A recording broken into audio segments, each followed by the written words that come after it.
Sino-sino ba yung mga makakasuhan na malalaking isda bago magpasko? At most likely, maghihimas ng rehas. Yung napirmahan ng Yusek Bernardi yung kanyang affidavit eh. Kaya yung mga nabanggit doon, Bong Revilla, Nancy Binay, Joel Villanueva, hindi, Joel Villanueva kay Henry Alcantara,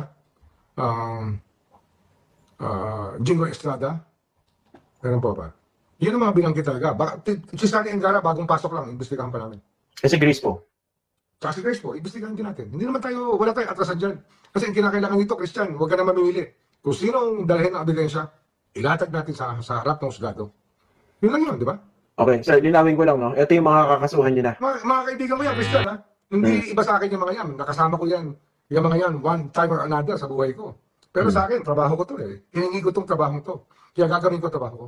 Opo, linawin ko lang, sir, para doon sa mga naghahanap ng resulta. Kakasuhan niyo na soon sina Bong Revilla, Jingo Estrada, Nancy Binay, at saka si Joel Villanueva. Tama po ba? Joel Villanueva kasama. Oh. Okay, bago magpasko. Saldi ko. Ito Of course, meron isang kaso eh. Okay. So bago magpasko, hinog na po yung kaso sa mga ito, no? Tingin ko, ano na yan? Magkakawarrant ba yan by December 15? Baka may warrant tayo mga yan. December 16. So pag ganun, tama yung calendar namin.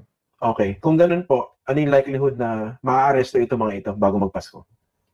Eh, huwag na silang magkakago, pero binabantayan na namin ngayon. We're watching over them already. Meron kaming tinitik-tik na kami. Tsaka lahat sila naka-alarm na.